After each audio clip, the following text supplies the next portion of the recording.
Insperity presents the Small Business Advocate Show with Jim Blasingame, brought to you by FedEx, CareerBuilder.com, and Palo Alto Software. This is a copyrighted production of Small Business Network, Inc., all rights reserved. By the small business. We can teach these barbarians a lesson in Western methods and efficiency that will put them to shame. He tells it like it is. I realize how difficult it's going to be in this godforsaken place where you can't find what you need, and there's the challenge. He's Jim Blasingame, the small business advocate. With all due respect, sir, I believe this is going to be our finest hour. Welcome back, 34 after the hour. Thank you very much for staying with me. My pleasure to continue to be with you. And I know why you're hanging with me still, because you heard the news. You heard Stephen Baum is back, and I don't blame you. That's a good reason to hang out with me. If you know, besides my own charm and erudition, you're going to get that like on steroids with Stephen being here. Stephen's a good friend of ours, longtime Brain Trust member. He cut his teeth as a business consultant with Booz Allen Hamilton years ago. He's now out on his own, practicing for himself. He's an outstanding Vistage leader, one of the best in the world. He's the author of What Made Jack Welch. He is the father of the guy who created and produces Lie to Me, the outstanding television program. His son Sam is that guy, and I'm sure people, Stephen, all the time go up to him and say, "Oh, you're Stephen's son." Oh no, Jim, it works the other way around. They say, "You must be Sam's dad." You know how that works. Oh, I sure do. Congratulations. So I'm glad to be here, my friend. It's good to have you back as always. And one of the things that I was excited to hear about what you wanted to talk about, because you've been doing quite a bit of work over the years, and especially lately, on family businesses. And you know, if you find a small business out there, you know, even if the family members aren't on payroll, it's a family business, isn't it?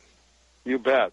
Because the families, you know, our small businesses weave a very fine seam between it and our regular lives, doesn't it? Very hard to separate whether the family members are in the business or not. Right. So talk to us about what you've been working on, what you've been seeing. Well, as you know, I'm a coach to the owner, to the CEO of some really big businesses and some really small family businesses.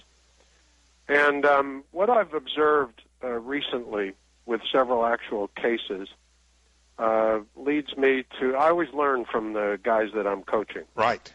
And we all know that passion and energy and relentless focus and a good business model can create a success story.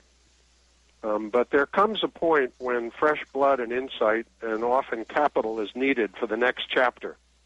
And at that moment, the company can either be highly vulnerable or it can be reinvigorated depending on the ideas, attitudes of the founder and how hard he or she has worked on the business model, but also relationships inside and outside. Mm-hmm.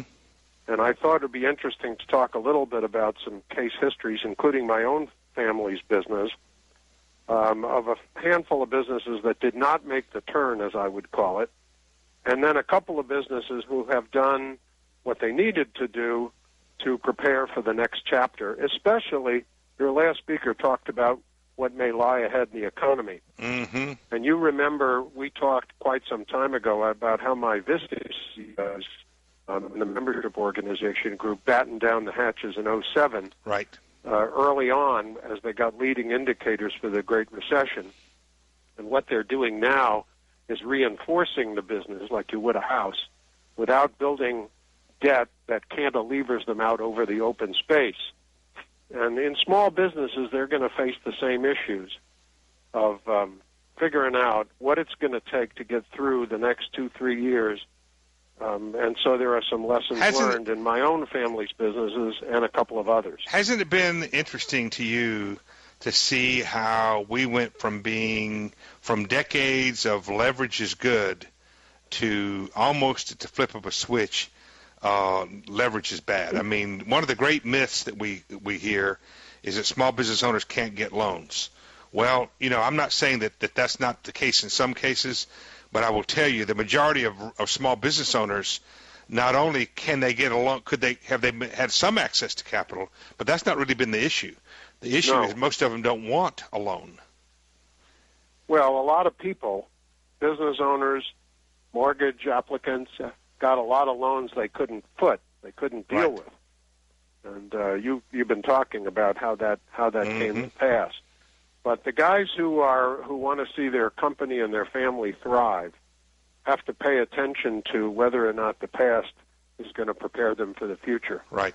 And there always comes this moment in my own family's business. Stephen, hold on to that thought. I want to do that. I want to start with your father's family business. When we come back after this break, the book is called "What Made Jack Welch by Stephen H. Baum. Baum is the last name. And Stephen, give us your website before we go.